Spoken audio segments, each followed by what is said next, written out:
we are recording. We are doing what we're supposed to be sure doing. About that? I don't know. And we have our guest. He's ready. Right, Bob? You ready? Yes, I'm ready. Excellent. Hey, Dave, how you doing? Excellent. Thanks, Troy, for sharing it. Mike, you're right. Let's punch it. Let's get it going. Let's get it going.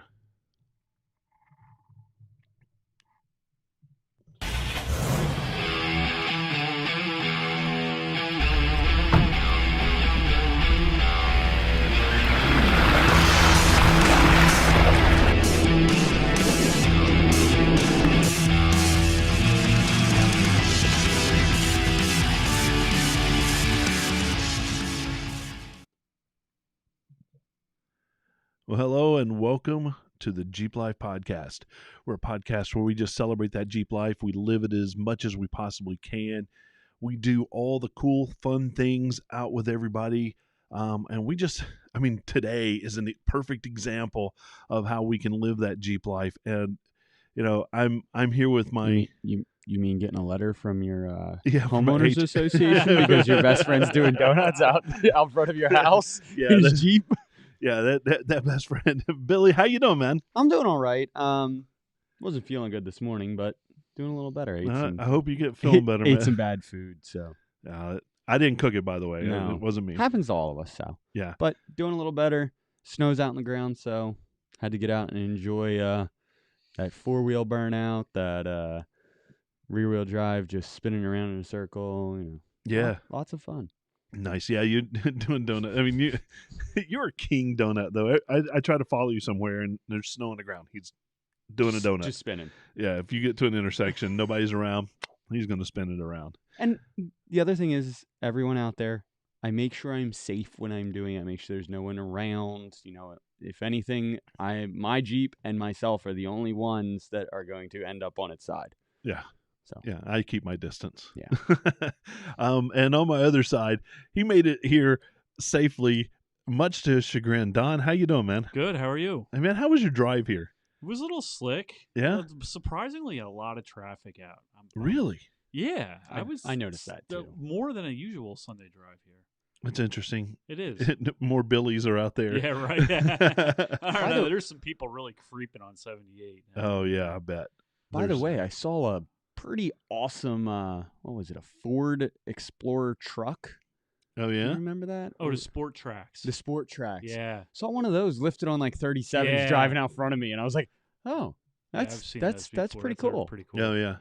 I would give them some respect, and I'd allow them somebody wheel. Ultimate 4-wheel drive, or at Ultimate 4x4 or whatever, Ultimate Off-Road Adventure had one a couple years ago. There was one on there. Yeah. But it was cool.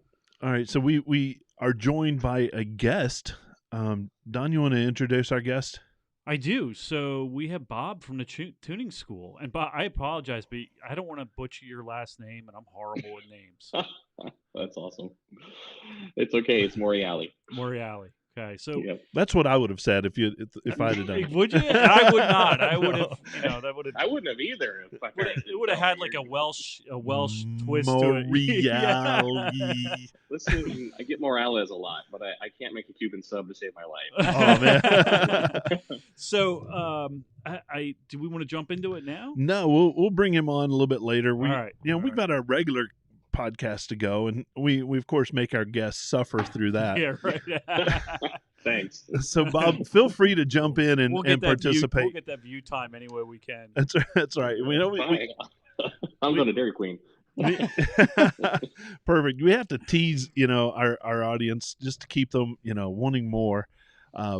But man, this week it was a very low key Jeep week for me until yesterday. Yeah. You went wheeling. I did for the second time in a week. It was awesome. Met up with our good friend of the pod, Neil, and our technical advisor, Scott. And Neil brought up like half of Maryland. He said, I may have a couple guys coming up from Maryland. And I'm like, all right, cool. A couple guys, we'll do this. So there'll be 5 of us. No, I think there were 13 total. Wow. And it was You broke up into different groups? No, we No? didn't. Oh, you had 13 out on the trails? 13.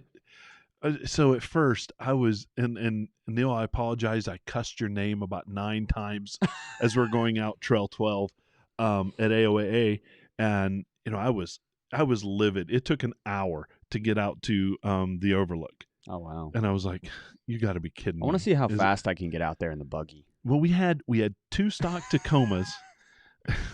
LS swap. Yeah, we can improve on that a lot. Yeah. We had 2 Tacomas. We had 2 Gladiator Rubicons, and then a couple stock Jeeps, and it was obvious there were a couple that was their first time out. So Okay. going over some of those loose, bigger rocks on Trail 12, going down some of those steep grades, they were a little shy and timid, if you will. Which, like, I would say not like the third descent into Trail 12 is that giant, like, rock garden. Yeah.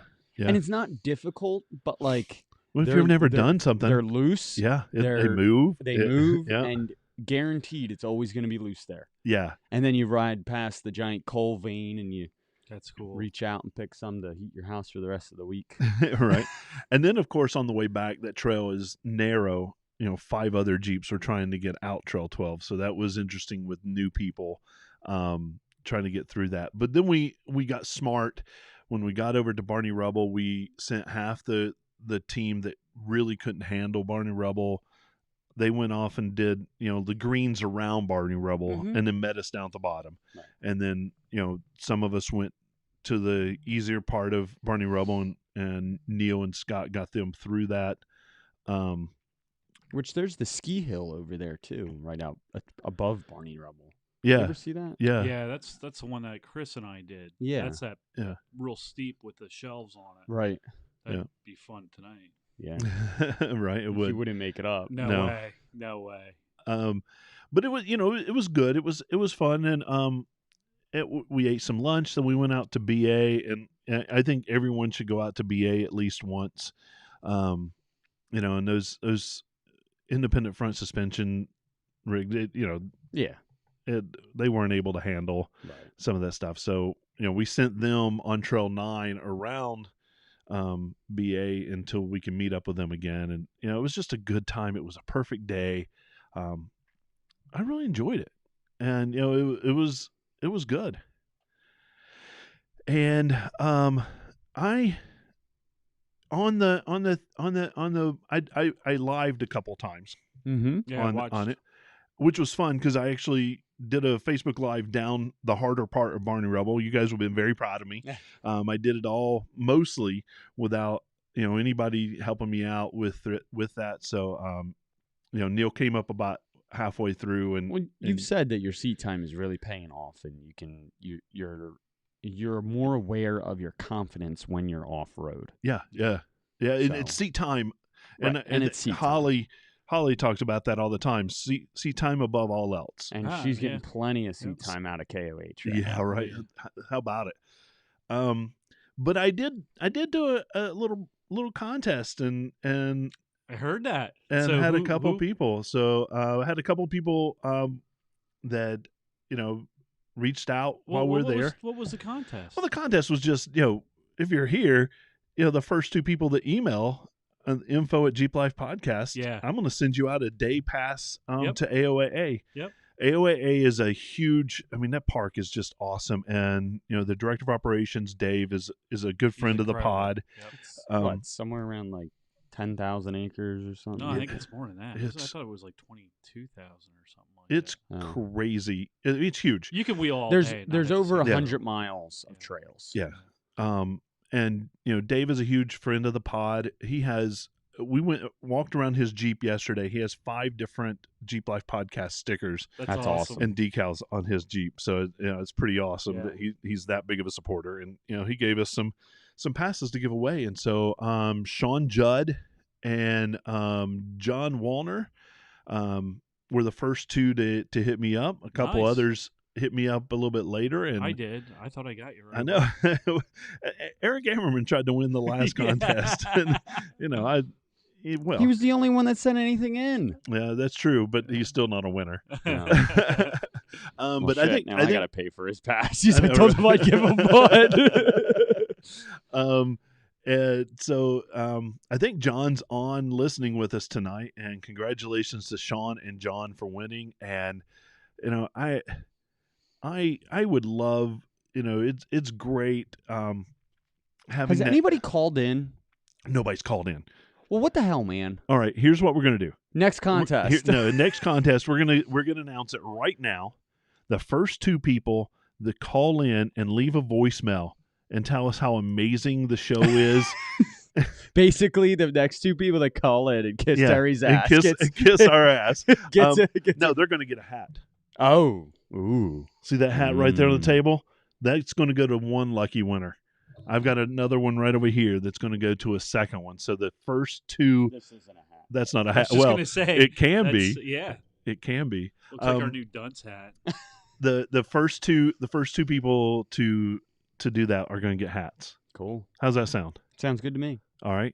So it'll probably light up while we're here, but we haven't given out the number tonight. We'll save that to the very end. Better yet, it has to be after the show. Yeah.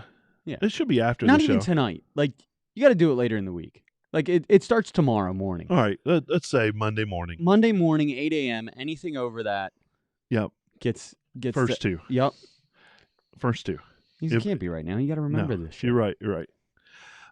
So the first 2 get a hat.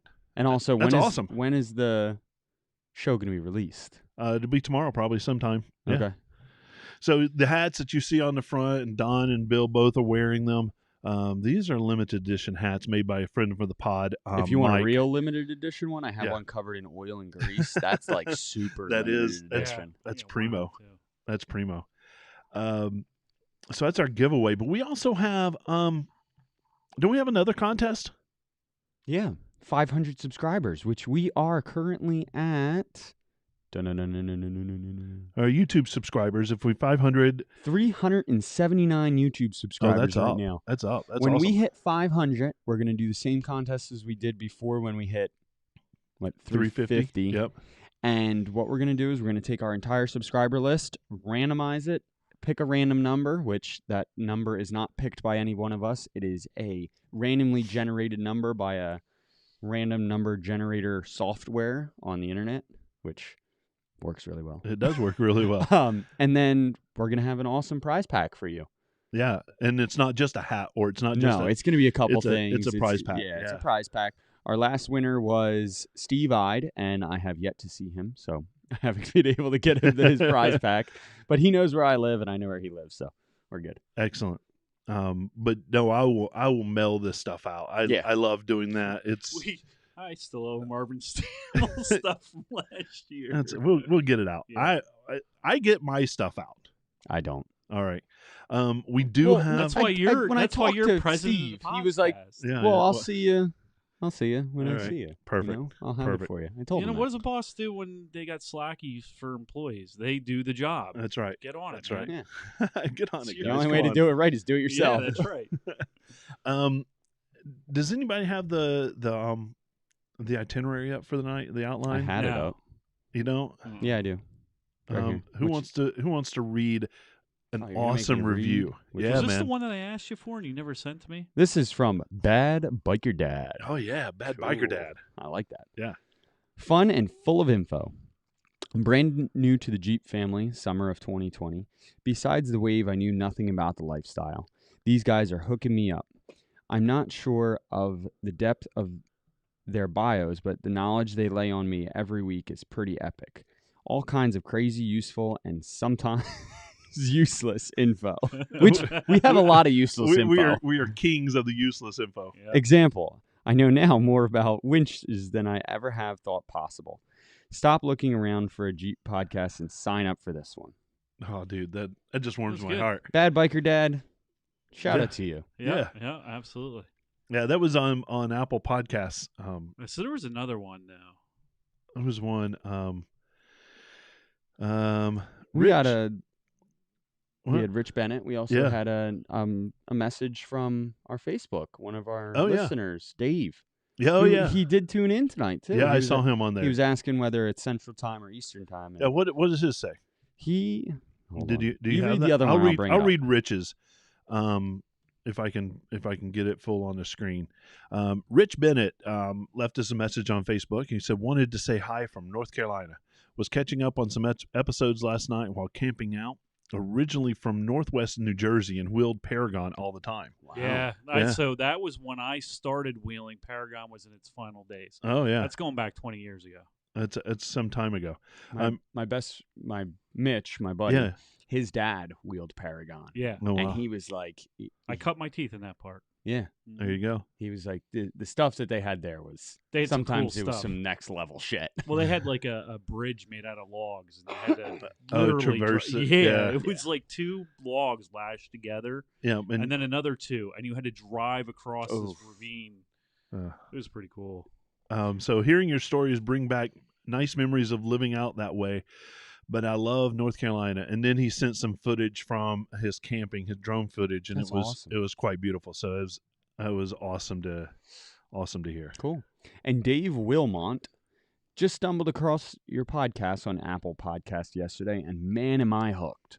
Oh, good. So thank you, Dave. Yeah. Hope you get some useless knowledge out of the podcast. We are good with useless knowledge, which is why we bring guests in that Yeah. to kind of that class know up their the joint. knowledge. Yeah, right. They really class up the joint. So it's I'm full of useless knowledge. And whenever you're ready. excellent. So bring Cue the that. useless knowledge. We love it. So that's pretty awesome. We got an email from Bart Rogers, and I'm going to pull that up. And it was really kind of cool for him because his response was into something that we had kind of went off. I'm not going to read the whole thing, but Bart sent in this email, and it was basically, we were talking about how we're going to use the voicemail line and trying to get somebody else to call in, and he's Yeah. like, dude, don't do that. Do something else. Well, let's have a Bart. And Let's have all right. Bart call in. All right, Bart, once a week, just call in. Bart, Bart. call in. Leave us that's a good Leave us a idea. voicemail. Yeah, leave us a voicemail, and of course, if you're the first one, you get a hat out of it. Yeah. But you can be a bi-weekly, every other week kind of. You have to realize, Bart, like sometimes we just talk and we don't really think about what's No. coming out of our, Well, that's kind of what I told him. I'm like, there's no dumb idea on the table. Let's throw them all out there. Whoa. Let's There's a lot laugh. of dumb ideas. Yeah, well, It's just how many we follow through with. they may not make it on the show, but we do, and we at least entertain those Yeah. for a good laugh or something, Yeah. right? What's this weird contraption on the So the this table. is Beer. it's a beer funnel. funnel. I'm gonna murder this name. Assenmacher Specialty Tools, and the part number is OFCRY36. And what this is a Chrysler Jeep Dodge oil filler neck that actually has threads on it that screws into your oil filler, because on the 3.6 liters, what happens is they put that oil filler, and it's only about like 2 inches tall. oh and yeah You try to go dump the oil in, and then half of it goes down the side of the motor, unless you're like Don and he has like perfect absolute aim. perfect So- precision aim. So if you pee all over the seat at home, you might want to invest in one of these funnels. So So I'm basically, ordering 2 of those. they are temporarily out of stock, but this is just a filler neck that you would screw into the oil cap where it is, Yeah. and you just. Better yet, I used it tonight when I was on my way over here because I needed some oil, and literally so easy. Screw Screw it in, pour in. and then unscrew it. Put the cap Unscrew back it. on. Yeah, and just the only suggestion I would make to this company in general Yeah. is to get a cap, Oh yeah, an end cap. Yeah. an end yeah. cap, just so when you When you're stick it up done, on the yeah. shelf, Doesn't run out. you can just sit it It there can and collect the right, oil. it can Yeah. collect a little bit of, maybe even a cap that has a little base on it, Yeah.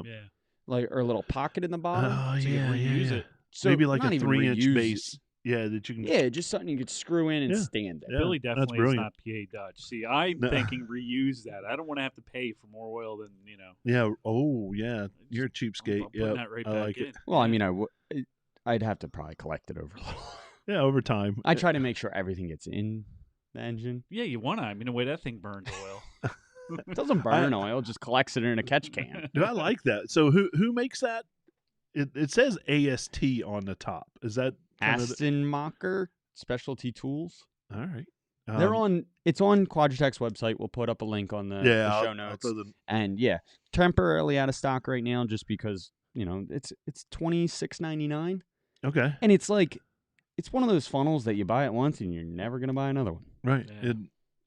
That's a good thing to have. It is nice because when Yeah. you spill more oil down the side of the engine, man, it stinks for like 24 Yeah. hours. Yeah. You just smell it in the car. And Yeah. also, the way the 3.6 is set up is the catalytic converters are right under the oil filler and neck. they're like 700 degrees. Right. 1600 Well, internally. internally. Right. Yeah, sorry. Yeah. Wow. So yeah. Yeah. That's great. I love that. I think that's a So that's a shout out to Eric With- Emmerman So for with the giving us that right idea. tune, nice. with the right tune, not giving anything away later, Yeah. but you can make those catalytic converters glow red. Oh. I think I've seen mine. Yeah, I dare anyone to try to steal steal them off of it.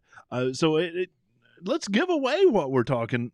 The tuning Let's do school. it. Let's do it. Throw Yep. it in. All right. I'm going to see if I can get him up on the screen here. This is my chance to I'm going to go with it while you're doing Go that. ahead, All go. right, so tonight we've got Bob, and he told me his name, and Oh boy. Yep. Here we yep. go. Hey, there he is Oh, on the boy. screen. I'm So, going to try to get him picture in Bob picture from though. the tuning school is going to.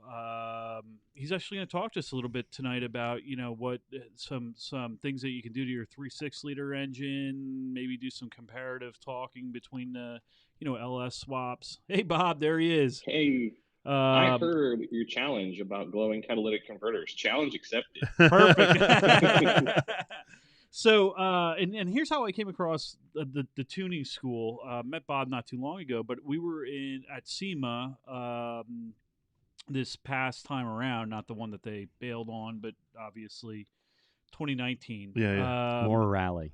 Morale.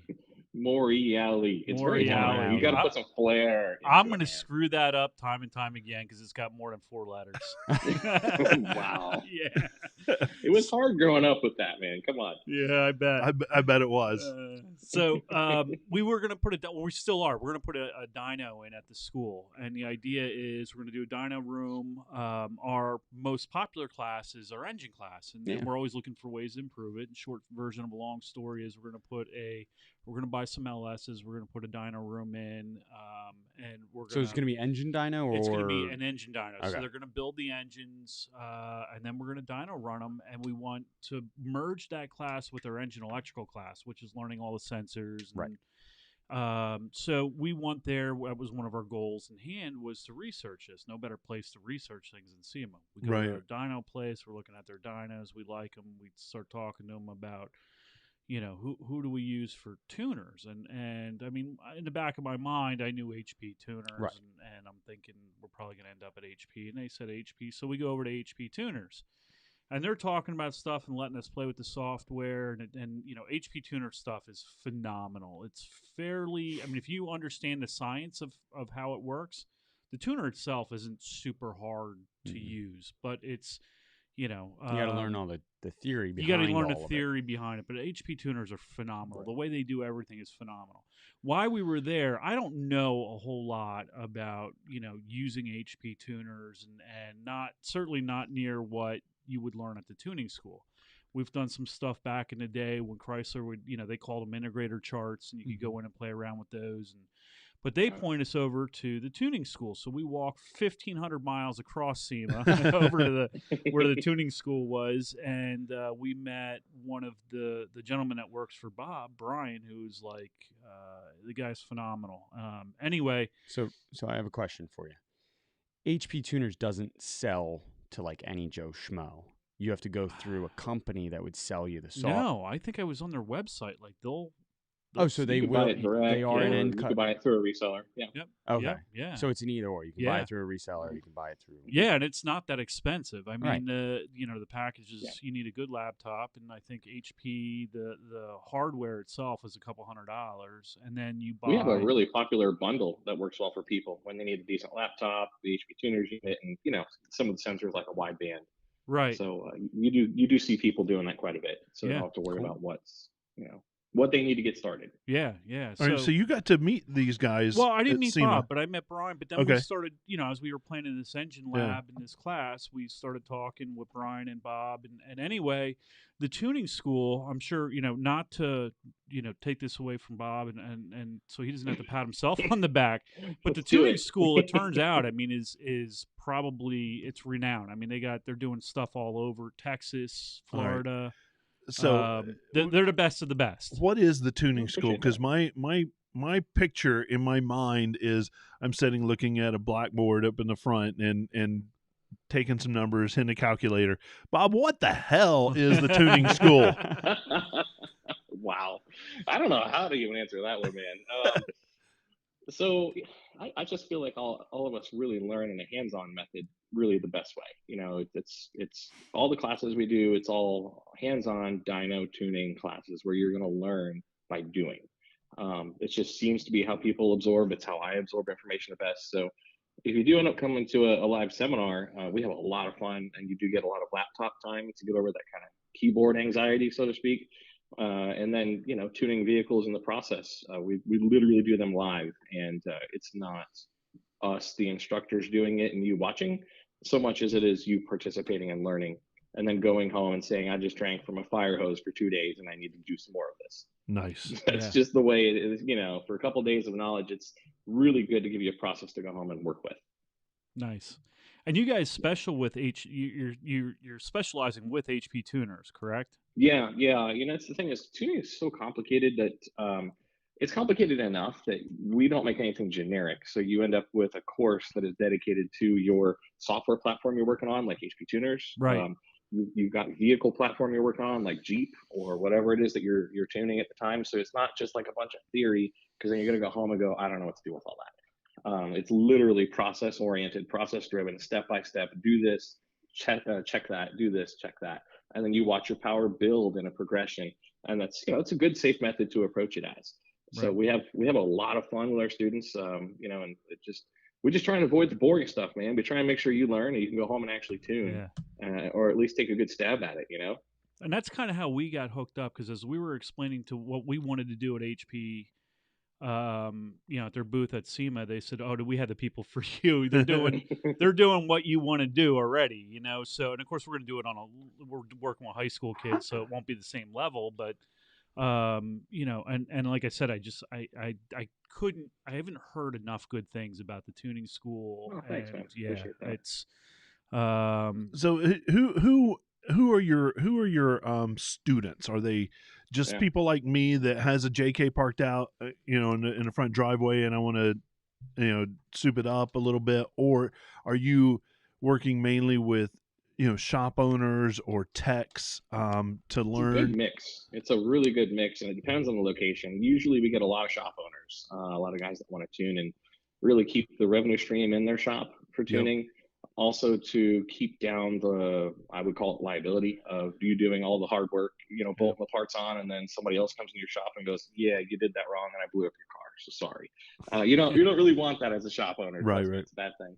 But we do get a ton of enthusiasts too, man. I mean, there's so many guys and girls. Girls actually make really good tuners, by the way. So they're detail oriented and patient. Yeah. So, dudes take notice. My 13-year-old daughter is going to love hearing that when she listens to this. I totally can relate to that. Let's open that pulse width up to like 55 milliseconds. Give me all the spark, man. Yeah. But we get a good range. That's awesome. And you guys you're in 2 locations, right? So Texas and Florida? Yeah, we also teach all over the place. We do classes in Chicago. We go all over the country, and also we do classes across the globe.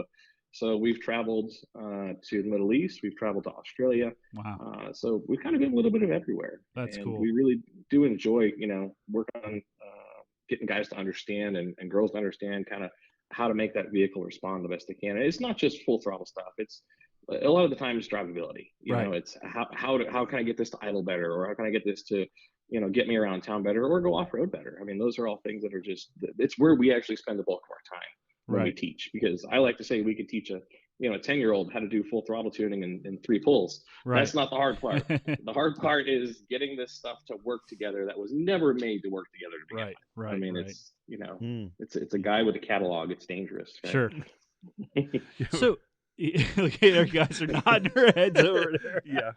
So, Oh, we live it every day. yeah, I bet. And you know, it's funny too because when I did my bosses, we use an HP tuner on it, and it's got a flat spot. I haven't been able to get out of it. You know, it's Come to weird. class. Yeah, I'm gonna have to. It's only in second gear, and I just can't get rid of it. Yeah. Yeah, it can So be done. you tell me you're the Mopar guy, right? I understand Brian said you're the Mopar guy there. Yeah, I love doing I do a lot of R&D most of the days, and I try and figure out why the computers think the way they do, and then how to do a better tuning process from that. So mostly work with the Dodge stuff right now, and we have really great guys that work on Fords and GMs and great instructor teams and all. But my main focus has been the Dodge world, and it's been long and complicated, but mostly rewarding. Right. They're tough to tune. I mean the Hemis, their Chrysler's kind of. I don't know what their philosophy is, other than let's fuck with people. But you know, and lock the shit out of awesome. everything. Yeah. So, you know, tell us a little bit about. You were just talking about a Jeep that you guys have there. Tell us a little bit about that and some of the things that you have done to that. We got an awesome Jeep. Ours is a 14, and we have a hamburger supercharger on it. And the fit and finish on that thing, man, it's just slick. It works great. It drives great. We've had it on for probably 2 years, year and a half, 2 years. It's been quite some time. And believe me, we have tested the vehicle, so we have found it works really, really well all around. You know, drives great. You don't have any weird overheating problems, and it's not super radical. It's good, dependable power, and we really do like it all around. Yeah, it's really good. Nice. It's made good power. It's been to SEMA. The Jeep's been to SEMA. Oh, no and kidding. It does. Yeah, it's been in our booth at SEMA. Actually, I think I saw it was there in 2019. I think I saw it. Yes, that's right. Yeah. That's Come to think of it, we were at. Yeah, no kidding. It was awesome. It's awesome build. But it's good to drive every day. I think that's where a lot of the people tend to lose focus. You know, especially when you're buying parts. You're like, oh, this is great. I want this. I want this. I want this. And then the next thing you know, you got this thing you don't really want to drive. Or you don't enjoy it. No, and that's a problem. I'm very much a purist. You know, I want that Jeep to drive as close to or anything I've built. You know, like my dad's when we. So we, you know, my family, we have a Cadillac Escalade with the Magnuson supercharger on it, and it's awesome. And it is, and it's very drivable. I mean, it's very drivable. But when you pin it, it'll put you in the seat. No overheating problems, no driveline problems. But now that was a can tune that came with it. Sure. You know, we just used the bigger cam, but I like that. You know, same thing with my Jeeps. I want it to be. I'm very much a purist. I just as close to the way it drove before. You know, like Bob said, I started bolting all that shit on it. Right. Well, even at putting 35-inch tires, 37-inch tires, I lift it. I still want it to drive. If it's my daily driver, I still want it to drive the same way. I don't want to notice anything different. But at the same time, it's a minivan engine. I want to hear it a little bit, and I want to feel it a little bit. So what can we do to do that? Yeah, that's actually that's a good question, because you know we tell people all the time, like you can have someone tune your vehicle, or you can get a canned tune, and that's fine, and it'll do well. But I would say that when you're at the position you're at, you want to be able to make it customized. And look, Jeep guys are some of the easiest guys to understand this when we explain it to them. You like to tinker. You want to make it yours. It's a personal thing.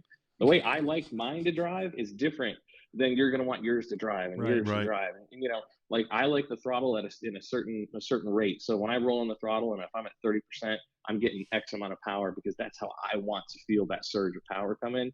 And I give the same vehicle, the same tune over to someone else, and they're like, whoa, holy cow, I don't like that. I would rather it be like this. Right. So that's one of the cool things about being able to tune, especially with the Jeeps, because, you know, like the factory tune isn't that bad. It's not like they left a ton of power on the table. You might get, 10 horsepower, but we're not really talking about peak to peak, just full throttle stock tuning. That's not really where you're at. Really what you're at is the drivability. So when do you like it to shift? How firm do you like it to shift? Right. Those are all things that make the driving experience, where if we didn't tell you, we didn't pick you up 50 horsepower, you wouldn't know. You'd be like, man, I really gained like 50 horsepower. I love it. And I'm like, you don't really gain anything. But it drives a lot better. Right. So, learning to tune and do it on your own, you're the best person that can ever actually tune your vehicle. And so that's why we make the courses, and that's why we try and make it process oriented so that anybody can pick it up and work with it. Yeah. As I'm It's sitting, fun. And plus it's fun. Who doesn't want to do that? Yeah. So Billy, I'm sitting here looking at your packages, and I'm like, yeah. Well, what can I buy? What can I tinker with? Maybe you want to go down. I heard there's in a the shirt summer. and hat up for grabs, so we might be able to work out like a deal there. We can do a trade or something. There you go. Yeah, Yeah. because I legitimately want to go down this summer and Hey, come on down. Well, let's put the Sprintec supercharger on my Jeep and then take it all down. Yeah, there you go. There you go. Absolutely. We'll use it in class. Yeah, there you go. That'd be fun. So tell me, what is the difference? And I mean, you kind of answered the question, but what is the biggest difference between a can tune? So, a super chips or, something like that, and what you can do with an HP tuner. Let's get down and dirty with it. What are some of the bonuses to the HP tuner? I like to just take it back to individuality, and there's nothing particularly wrong per se with a good tune, can tune, because those guys, whether it's super chips or whoever, they're putting good people behind it and testing it and making sure it's going to be safe in your Jeep.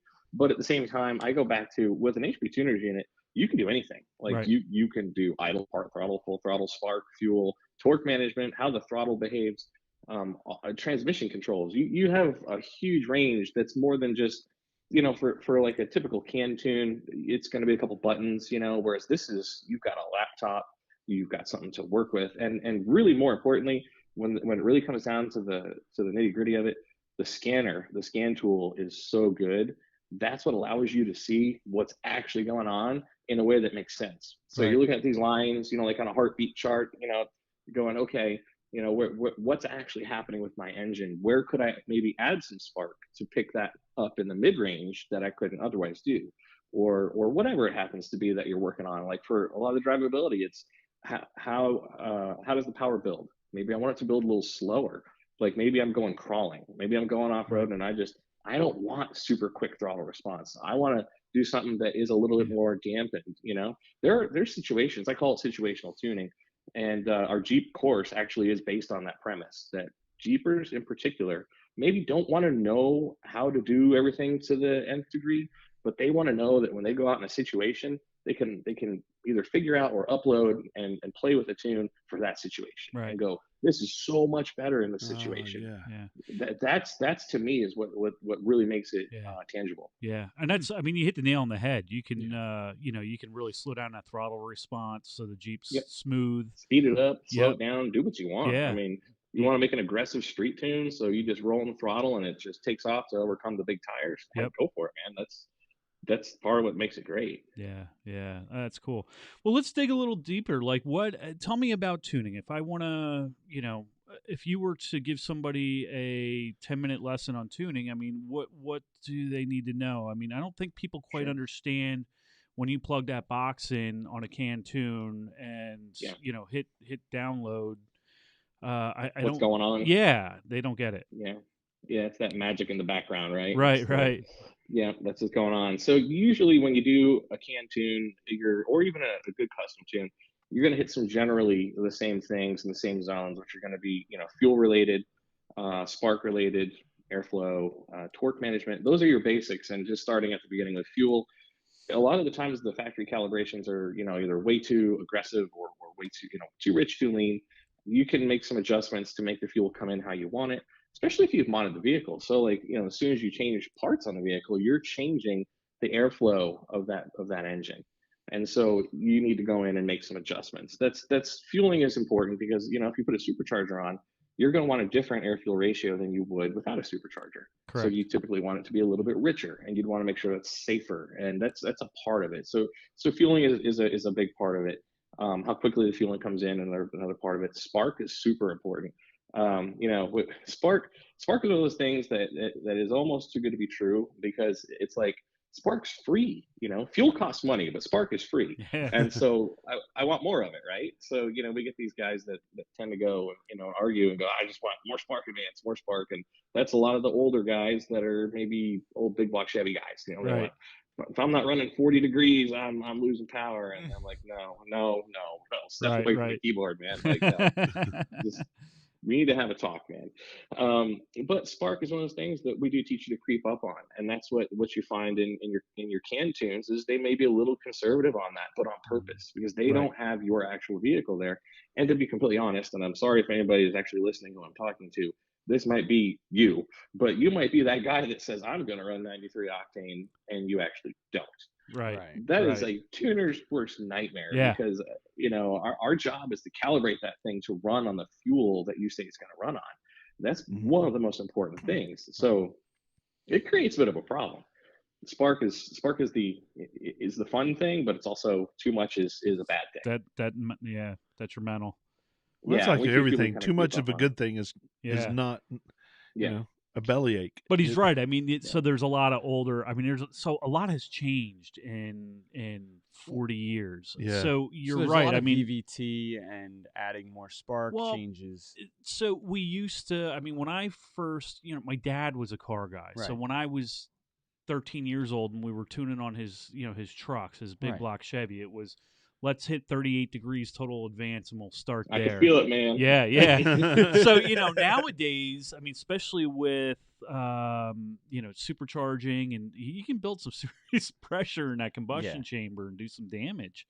So yeah, it's We start kind of low, when we do a class or we teach, or even in the learn at home courses or online courses, whatever you're in. Like if you have anything forced induction, we start low, and people go, "Oh, that's too low." I get it, it's too low. I agree. Okay, but it's 10 or 15 degrees. Start Yep. low. Yep. Give me a full throttle pull, and even in the pulls, we tell people, and this is what makes great dyno videos, but bad tuners. Is you see guys that we just put a supercharger on, it's gonna be amazing, and they got the YouTube, the cameras pointed at them, like this is gonna be amazing. And first thing they do is they pull it to 7 grand. They don't know what the air fuel is. They don't know if it's knocking. They don't know if the boost is more than they think it's going to be. Yep. Some guy put a giant crank pulley on, so it's got double the boost they got. They don't know. But then they take it to 7 grand, and it just melts down, and they're like, "No, this is bad." So start a little conservative. We tell them, don't even do a full pull on the first pull. That's part of the tuning curriculum. It's just okay. Make your spark low enough that it's safe. We're not trying to barf fuel at the tailpipe or anything, but just make it safe. And then also make sure that don't take it to 7 grand. Take it to 35 to 4,500. Just something that 3 to 5. Something. Watch before it. Watch before air fuel ratio sensors and or send it like Hayden says. I just read Hayden comment. Let's send it. Right? Appreciate that, man. We're just gonna send it. Bring the car down. We're gonna send it. Yeah, that sounds like our drive-in mechanic Frank. Just send it. Yeah, send it. So he's talking about this, and I just remember seeing this YouTube video of a Mustang sitting there, and there's grass behind it, and he's just laying on the throttle. It's just igniting the grass behind him, and it's like, it's an awesome video, but you're also melting everything inside. So I've been down that road already. I've had we had some issues. That's kind of I learned the hard way on that LS that we tuned for the that Gen 4 LS for the Caddy. I mean, we did some damage early on, and it's because that old school mentality will not work with the new stuff. And I was like, turn it all the way up. Let's see it was what like, happens. and every once in a while, I told you the other day I had it in school. I'm like, I'm turning it up, just for a little bit. But it's crazy, and it's the cool part about this stuff is so you used to have to get under the hood, and you were changing dwell on points and turning the distributor and changing jets in the carburetor. And now you're pushing buttons. Yeah. Yep. And you're changing. One of our instructors loves to say, Tony Gagnon is our Ford instructor, and he loves to say, "You just a keystroke away from disaster." So just take a methodical approach there, man. Yeah, it's true. It's very true. Absolutely. Well, you don't have to go. You don't have to turn the dial up to 11 all the time. No. What are you talking about? Right? Yeah, Billy wants it right away. That's why I said girls make really good tuners because they don't have that initial craziness. No, they're not as aggressive The as dumbness we are. of So can you save the stock tune with the HP tuners? So when that's step one. For us, step one is that plus make a backup because you know what's going to happen. Right. You're going to go file. Sounds like what somebody forgot to do. Yeah. I'd save as, sir. No, I said save as, not save. But it's okay. They have a good repository. HP Tuners has a good repository in case you get yourself into trouble with your stock tune and you screwed something up, and Right. you can filter it out by vehicle, and also Right. over at the tuning school we've got a fair amount of them too. So stock Right. tunes are there, and there's a good compare feature. We use that quite a bit in the tuning process, so you can see the differences between your tunes. Maybe you've got a tune that you've set to be super aggressive, maybe for whatever the purpose is, whether it's off-road or drag strip or whatever. Right. Want to see those things. Right. So, and one of the reasons I brought you on here, Bob, was we're starting to see HP tuners a lot, like Marvin Stammel, and Andy works a lot with them, and part of the reason that they're doing what they're doing and able to do it is because of the tunes they're running, and like you said, they're so adjustable. Look at what Scott Grubb runs. Right. I mean, he's got a LS in that, and it's. But part of that is, like those RCVs in the front holding up, is part of that is in the tune. Yeah. I don't think people understand that. I mean, there's a lot of thought that goes into. It'll crawl around, but then when he wants it to, he knows where that throttle needs to be to light them all up and just get over that rock. So it directly correlates the whole tuning process. Right. Yeah. In the street world, with fast cars that don't maybe have a good sticky tire, we see guys that use the tune to their advantage by torque management. So the computer can reduce the amount of torque that the engine will make for a given situation. Right. If that's the goal, so you can do it that way. You can do it a number of ways, but the base premise is the adjustability that you need to do all these things to really excel in every situation. It's like the fastest drag racers, the best guys that go off-roading, and they have that figured out. Yeah. They have it it's just dialed in. It's a different way of dialing it in versus the old school. We used to turn a screw in a carburetor, but now we have a lot of different control. Yeah. So what kind of potential do you think? I mean, what's safe to say? What can you get out of a 3.6 naturally aspirated? So you do the bolt-on stuff, the exhaust, get a little more air flowing into it with a larger air cleaner, cold air intake, and I mean a real good, something good like a K&N or something that's a good name brand. What kind of gains can you pick up? I mean, between all that stuff on a naturally aspirated 3.6, with or without the 100 shot. Without. Okay. So I don't know. You typically can see around 20, but the thing is it depends on the parts, the altitude, the tune, how aggressive you want to get. It's just there's just a lot to see. But I don't generally.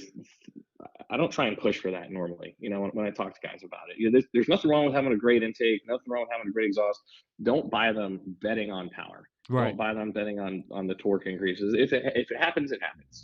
Sometimes it does surprise me, but sometimes the guy had an air filter that was caked full of mud and I didn't know it. So there are things that this guy picked up 30 horsepower. I can't tell you how, but congratulations, sir. Yeah. But for me, it's more like, look, put it where you want it because it's going to sound better. It'll perform a little bit better, but also it just leads me down the road of, especially with this engine, the 3.6 is. It's not like an LS where you have one cam. You could throw a single cam in it, pick up 60 horsepower, a set of headers. There's another 30. Right. It's a different game. There's it's a dual overhead cam. It's a different world. The power bands are different, and nobody's going to put the cams in it. It's just not normal. So I don't even think you can buy. I looked. You couldn't find. It's just not a thing. You're talking too much money and not enough gain, and it becomes a mess. So I like to go to forced induction. And I know that people might get a little freaked out by that. But look, man, here's your choice. You either go forced induction, you pick up a good 100 horsepower, or you put an LS or a Hemi, and you're going to be approximately the same, depending on which one of those engines you put in it. Right. I just think that there's nothing wrong with doing an engine swap. You just got to have the V8 sound, dude. I get it. But if you're looking for the power and you don't want to go through the drama, it's going to be. I personally find it cheaper just to go with the superchargers.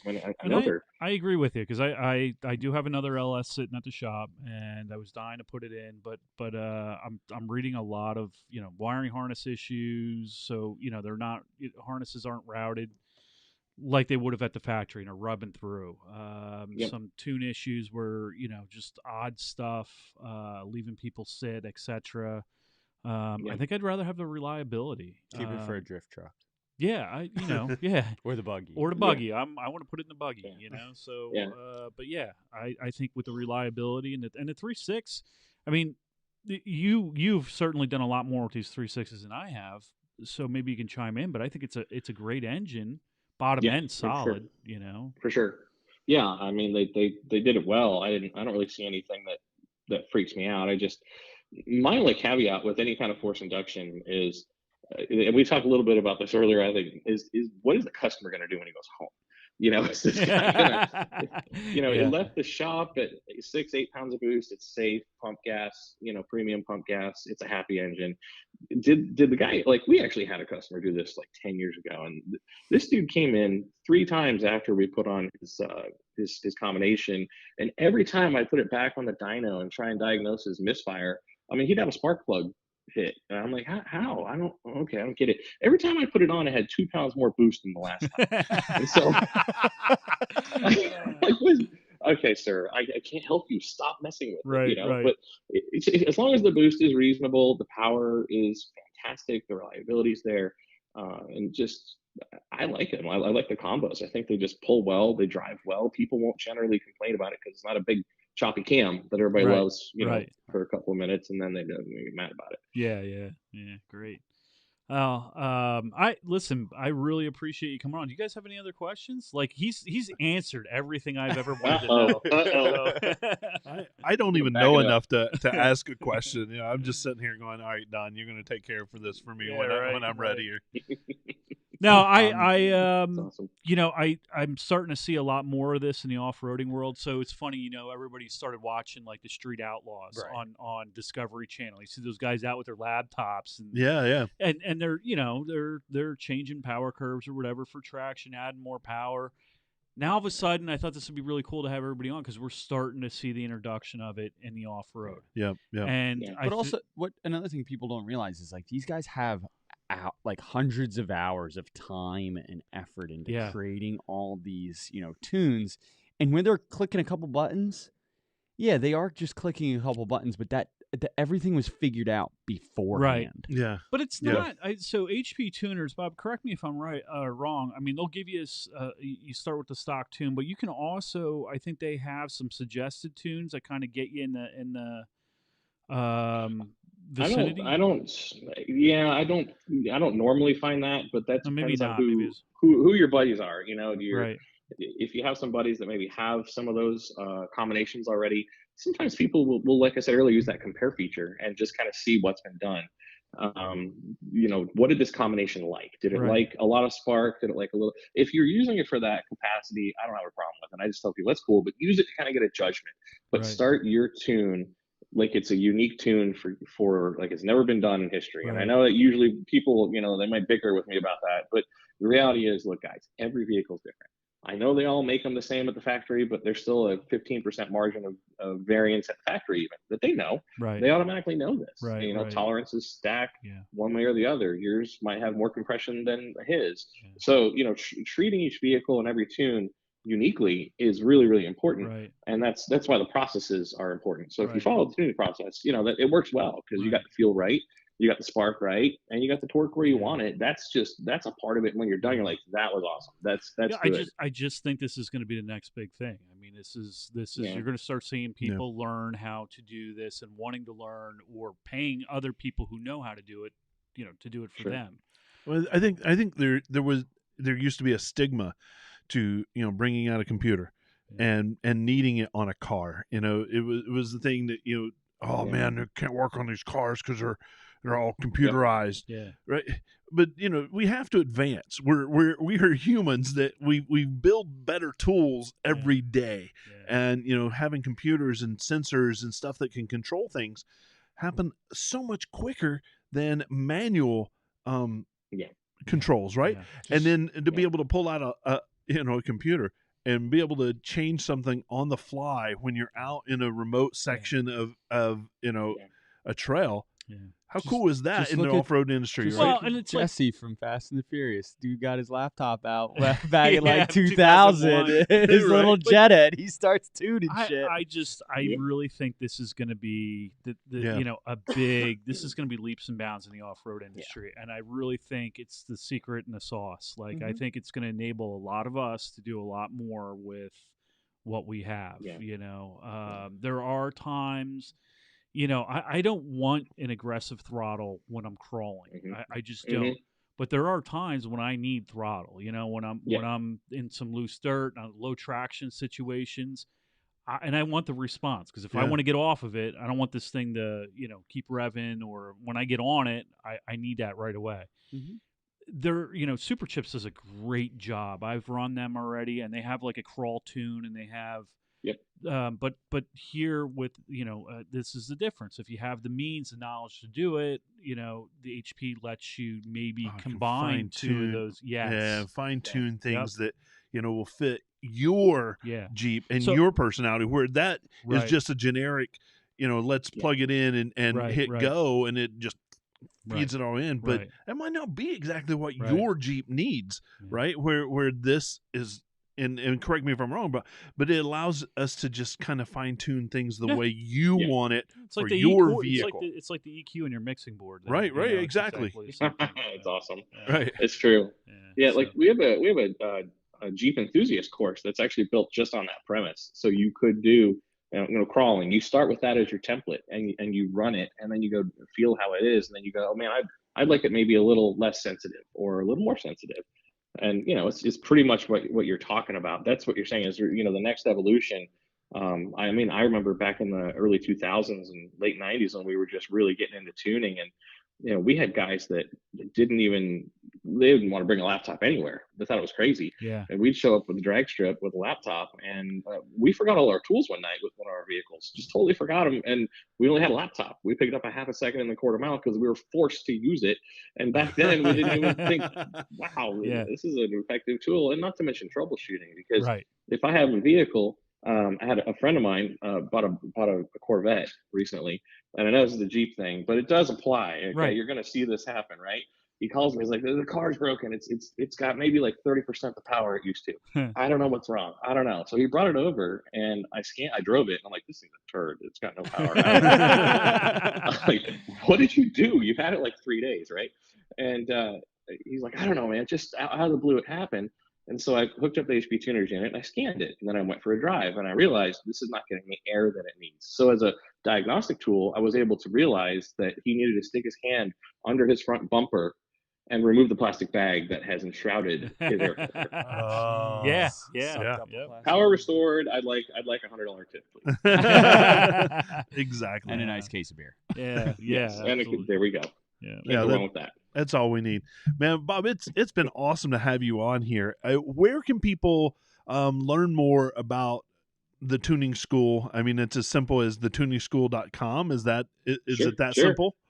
Yep, we also have some awesome people. You're welcome to call us. We're a kind of a down to earth company, I think. So if you're the kind of Absolutely. person that just likes to call and Yep. ask some questions, we have some fantastic people. Don't will tell be- that to Don, because Yeah. he'll be Except for- talking your except for ear off Don, for it's- hours. Yeah, we have a filter for Don. You have your own. Yeah, right. special- He has My his own personal hotline. line. Goes busy right away. Yeah, yours is extension. I don't know. We need to come up with something. Yeah. So yeah, Thanks for having me. That's cool. absolutely. I can't say enough. I mean, we I've asked around, and I'm constantly searching to put myself in contact with the best in the business. Mm-hmm. I'm trying to create really good technicians here, knowledgeable technicians. Bob, I have heard so many positive things about the tuning school from so many different Thank you. people. So, Thank anybody out there, We have an awesome team. I just Yeah. take a second to say that we have built a fantastic team over the years, and it's dedicated people that love what we do. it seems And like that's- that. Yeah. The most important thing. Yeah. Everybody I've And there- talked to has been great. In fact, there's Josh right now. Hey, feel free to PM me. or call Feel him. free to PM Thank me. you, Josh. Good job, man. Perfect. So yeah, thanks a lot. And Yeah. Thanks for having me. yeah, absolutely. Oh. Yeah, man. We've loved having you being here. You're a fun dude, and Absolutely. it's Thank so you. much fun. I love learning more about my machine. I don't know anything. That's what I have these guys here for. I just get in it and drive and just enjoy myself, but it's only possible because of them. But thanks for coming on. Absolutely. And we're going to do our best to get out there in the summer. yeah, we'd love to. Awesome. Absolutely. Look forward to seeing you guys. We look, we look for absolutely. plenty of places to come and hang out, Yeah, right? yeah. I love it. So, Bill, We'll find some dirt. where can people find us so that they can learn? Yeah, from well, the tuning everyone, I school? want you to head over to our link tree right now. We have it all set up to get. It's a website that you can access any one of our personal websites from. So if you want to go check out our website, or if you want to go to our Facebook page, Instagram, it's all right there. Also, we have a new listener voicemail, Oh, yeah. which we're going to set up a contest for. So tomorrow morning, after the show is released, this contest will start. Hell, So I'm sorry if you call the voicemail tonight, you're going to go in. So voicemail number 484-891-1172, and that, just call in, leave us a little voicemail, and say, hey guys, what's going on? Leave us a review or something of the sort, and you might even have the chance to get on the show live with us. We might just do that. We can figure it out somehow. I'll have to figure out how to do it. We got to figure it out first.